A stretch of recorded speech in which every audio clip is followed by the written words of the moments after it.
Assalamualaikum sahabat-sahabat yang dirahmati Allah. Hari ini saya akan menceritakan janda Rusia 40 tahun terbang ke Indonesia demi menyusul sopir pribadinya. Sebelum kita mulai ceritanya, jangan lupa untuk dukung kami dengan like dan subscribe channel Monet Kreatif agar kami selalu semangat dalam berbagi cerita menarik lainnya. Bagi yang like dan subscribe ke channel ini, kami doakan semoga dimudahkan segala urusannya, dilapangkan rezekinya, disehatkan badannya, dan dikabulkan segala hajat dunia akhirat oleh Allah Subhanahu wa Ta'ala. Amin. Ya Rabbal Alamin. Mari kita mulai ceritanya. Moskow di bulan Januari adalah sebuah kota yang membeku dalam diam. Di balik dinginnya salju dan lampu kota yang pucat, seorang wanita duduk menyendiri di dalam apartemen mewah bertingkat tinggi. Namanya Sofia Petrova, 40 tahun, janda dari seorang taipan minyak yang meninggal dunia karena serangan jantung 3 tahun lalu. Wajahnya tenang, cantik, klasik khas Slavia, tapi matanya menyimpan kehampaan yang tak bisa dihapus oleh waktu. Sofia punya segalanya. Properti di Saint Petersburg, saham di perusahaan teknologi, dan koneksi politik. Namun setelah kepergian suaminya, rumahnya hanya dipenuhi gema langkah sendiri dan suara jam dinding. Hidupnya seperti terus berjalan, tapi jiwanya tertinggal. Di masa lalu, ia bukan tipe yang mudah jatuh cinta, terlebih lagi setelah merasakan bagaimana cinta bisa ditinggal mati. Beberapa bulan terakhir, satu-satunya interaksi hangat yang ia rasakan datang dari seseorang yang tidak pernah ia perhitungkan sebelumnya. Adit Santoso, 24 tahun, sopir barunya asal Indonesia. Adit datang melalui agen tenaga kerja internasional. Sejak awal, Sofia hanya menganggapnya pegawai yang bisa dipercaya. Namun seiring waktu mereka perlahan saling membuka diri. Adit adalah pria muda yang sederhana, kulit sawo matang, mata teduh, dan tutur kata yang lembut. Ia tidak banyak bicara, selalu menjaga sopan santun, dan tak pernah sekalipun menunjukkan gelagat melampaui batas. Justru dari sikap itulah muncul ketertarikan dalam diri Sofia. Adit bukan pria Rusia yang flamboyan. Ia bukan orang yang pamer kekuatan atau kekayaan. Ia adalah ketenangan dalam hidup Sofia yang penuh kegaduhan batin. Setiap hari, Adit mengantar dan menjemput Sofia di dalam mobil. Mereka mulai sering berbincang ringan tentang makanan Indonesia, tentang desa kecil di Jawa Tengah tempat Adit dibesarkan, tentang ibunya yang menjual makanan di pasar, dan adik perempuannya yang masih duduk di bangku SMA. Sofia mendengarkan cerita itu seperti mendengar dongeng dari negeri jauh, hangat penuh aroma rempah-rempah dan matahari tropis. Hari itu suhu mencapai minus 15 derajat Celcius. Salju turun lebat dari jendela kamarnya. Sofia melihat Adit tengah membersihkan tumpukan salju dari atap mobil. Tangannya hanya dibungkus sarung tangan tipis.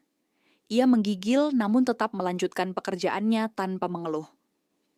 Hatinya mencelos, bukan karena kasihan, tapi karena tiba-tiba membayangkan bagaimana jika Adit pergi dan tidak kembali.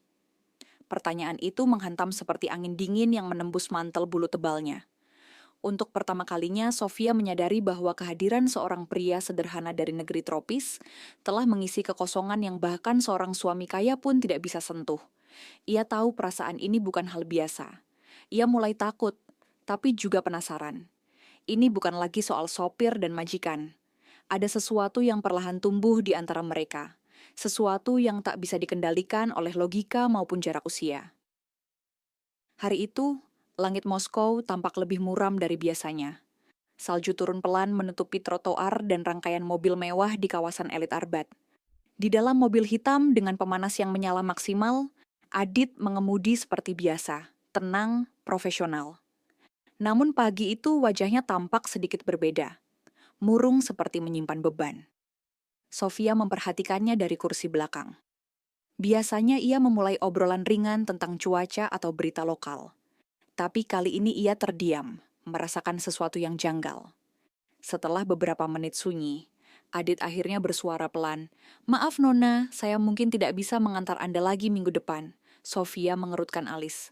"Kenapa?" Adit menatap kaca depan, menahan napas sejenak sebelum menjawab. "Ibu saya di kampung sakit.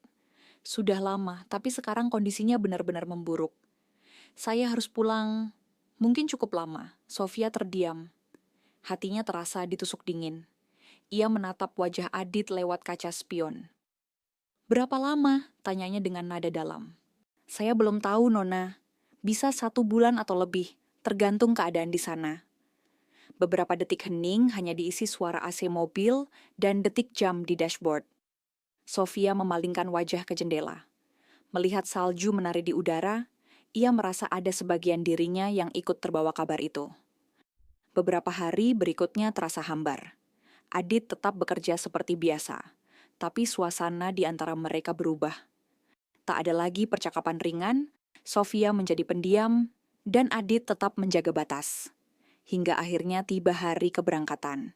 Pagi itu, Sofia datang lebih awal ke garasi bawah tanah hanya untuk melihat Adit bersiap dengan koper kecilnya. Ia mengenakan jaket lusuh dan sepatu yang sudah usang. Adit tersenyum sopan tapi tak bisa menyembunyikan kesedihan. "Terima kasih atas segalanya, Nona Sofia. Saya sangat menghargai waktu yang ibu berikan," katanya menunduk hormat. Sofia ingin mengatakan sesuatu, memintanya tinggal, atau setidaknya menjanjikan akan kembali. Namun bibirnya keluh. Ia hanya mengangguk, menahan gejolak perasaan yang tak bisa ia jelaskan. Adit pergi, dan pintu lift menutup perlahan. Hari itu, untuk pertama kalinya dalam waktu lama, Sofia merasa benar-benar kehilangan. Disitulah semuanya bermula. Perasaan yang semula samar kini menjadi nyata.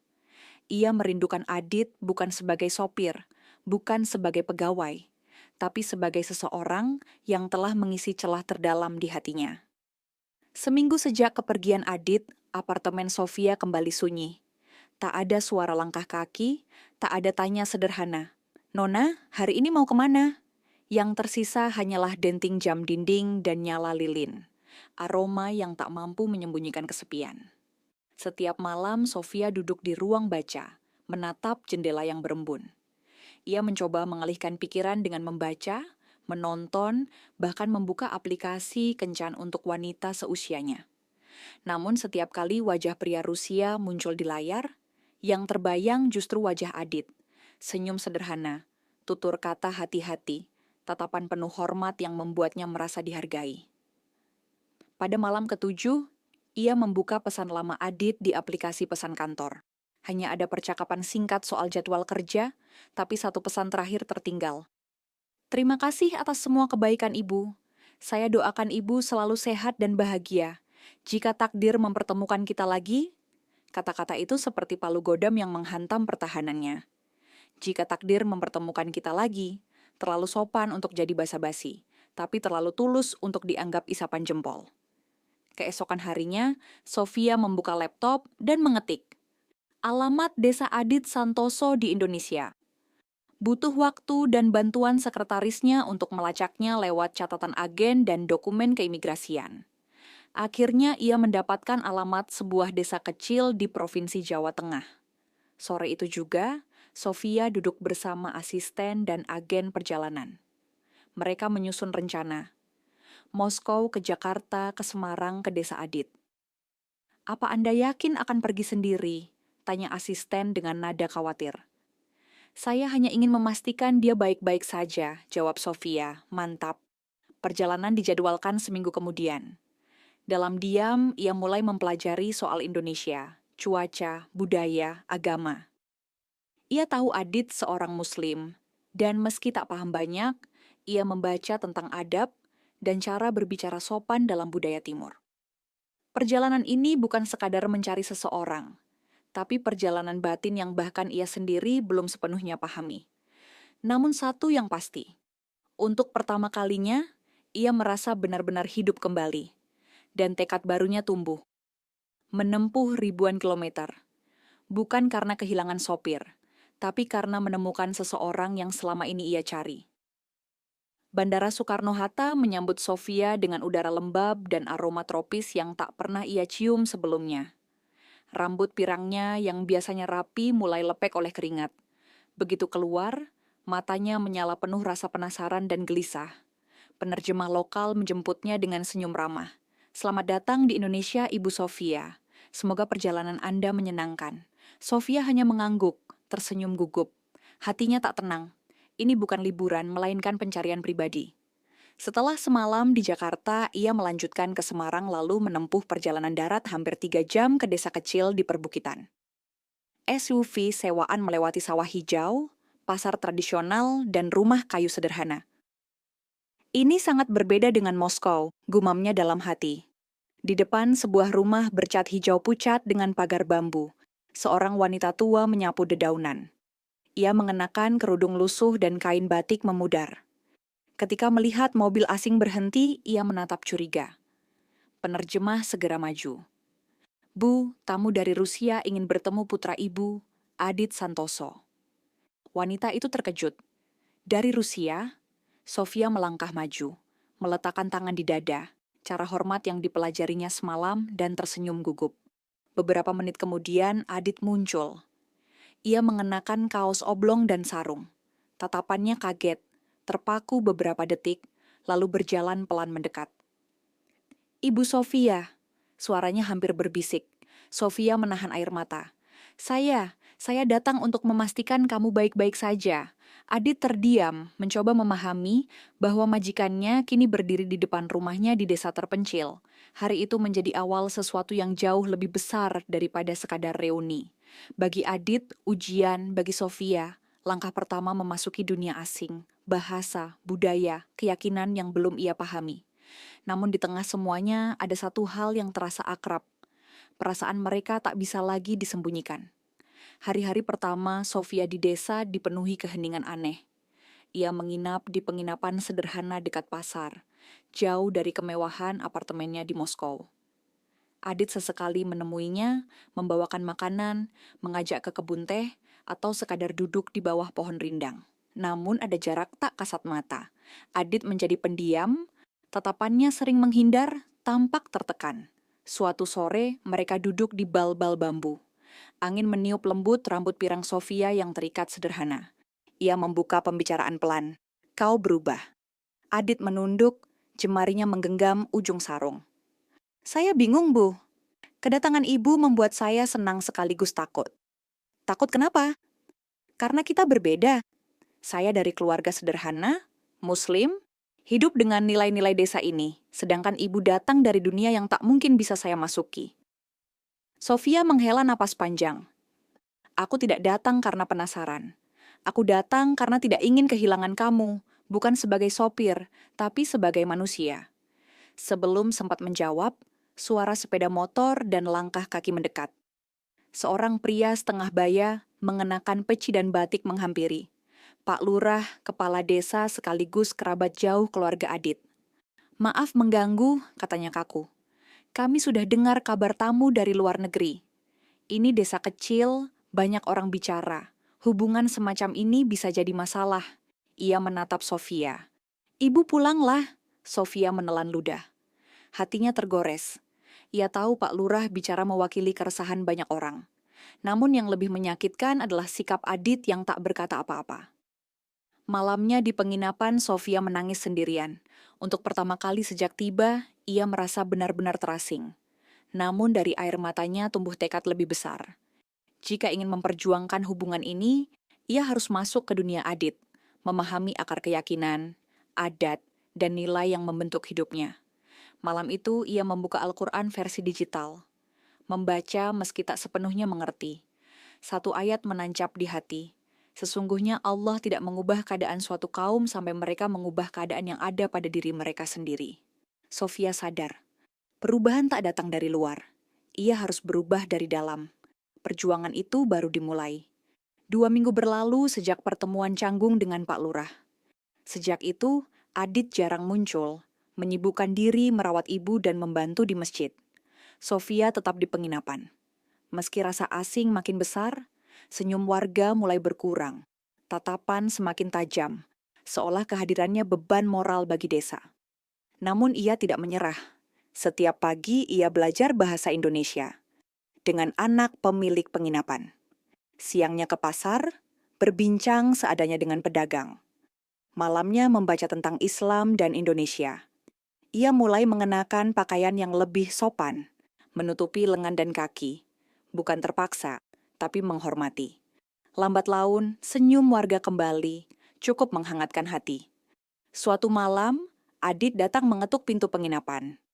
Wajahnya letih tapi penuh tekad. "Saya ingin bicara," katanya. Mereka duduk di teras kayu, hanya diterangi lampu kuning pucat dan suara jangkrik. Adit membuka suara bergetar. "Saya sudah bicara dengan ibu saya tentang ibu dan perasaan saya." Sofia terdiam, jantung berdebar. "Ibu saya menangis," lanjut Adit, "bukan karena marah, tapi khawatir. Lalu beliau tanya satu hal. 'Apakah kamu yakin?' Air mata mengalir di pipinya. Saya bilang, 'Ya, saya yakin saya mencintai ibu sejak dulu. Tapi saya takut perbedaan kita membuat ibu menderita.'" Sofia hanya menggenggam tangan Adit erat. Malam itu juga Sofia meminta satu hal. "Bawa aku ke tempat di mana kau merasa paling damai." Pagi harinya mereka berjalan ke masjid kecil di ujung desa. Imam masjid sudah menunggu bersama penerjemah. Di teras masjid yang sederhana, di bawah langit mendung dan sejuknya angin pagi, Sofia mengucapkan 2 kalimat syahadat dengan pelan tapi mantap. "Asyhadu alla ilaha illallah wa asyhadu anna Muhammadar Rasulullah." Air mata jatuh di pipinya, bukan karena sedih, melainkan lega. Ia merasa baru lahir. Adit menggenggam tangannya dengan mata merah penuh cahaya. Tak ada pelukan, tak ada tepuk tangan. Hanya keheningan, khidmat, dan angin lembut menyapu wajah mereka. Hari itu Sofia tidak hanya menjadi mualaf, tetapi juga memilih jalan hidup baru. Bukan lagi sebagai wanita asing yang tersesat, melainkan perempuan yang akhirnya menemukan rumah dalam hati seseorang yang selama ini ia cari. Bagi Adit, itu bukan hanya hari kemenangan, tetapi awal tanggung jawab yang jauh lebih besar. Menjaga, membimbing, dan mencintai tanpa syarat. 3 bulan telah berlalu sejak Sofia mengucapkan syahadat. Kehidupannya berubah, bukan hanya dalam keyakinan, tetapi juga cara pandang dan sikap terhadap dunia. Ia mulai memakai nama baru Siti, nama yang dipilih oleh ibu Adit sendiri. Tak lama setelah keislamannya, Adit dan Siti melangsungkan akad nikah sederhana. Tak ada pesta mewah, tak ada gaun mahal, hanya kain batik anggun, senyum tulus warga desa, dan lantunan doa lembut. Di depan penghulu dan saksi, Adit mengucapkan ijab kabul dengan mantap. Siti menangis bahagia, bukan karena pernikahan, tetapi karena rasa diterima. Di tempat yang dulu asing, kini ia punya keluarga. Hidup setelah pernikahan tidak langsung mulus. Ada penyesuaian, tantangan budaya, dan sorotan media Rusia yang mencium kabar perjalanannya ke desa terpencil demi sopir muda. Beberapa menyebutnya gila. Sebagian lagi mengangkat kisahnya sebagai bukti cinta tak kenal batas. Namun Siti tak peduli. Ia menjual apartemennya di Moskow, menyerahkan bisnis pada mitra, dan memilih menetap di Indonesia. Bersama Adit, ia membuka perpustakaan kecil di desa, mengajari anak-anak membaca bahasa Inggris, sementara Adit membantu mengembangkan pertanian organik bersama pemuda desa. Warga yang dulu sinis kini mulai hormat. Mereka melihat ketulusan, bukan sensasi. Bahkan Pak Lurah, yang dulu paling keras menolak, kini sering datang ke perpustakaan untuk membaca koran asing dan berdiskusi tentang dunia luar. Pada suatu sore hangat, Siti duduk di beranda rumah kayu, memandang hamparan sawah hijau. Adit duduk di sampingnya, menyeduh teh hangat. "Dulu aku pikir Moskow adalah segalanya," ucap Siti pelan. "Tapi ternyata rumah bukan tentang tempat.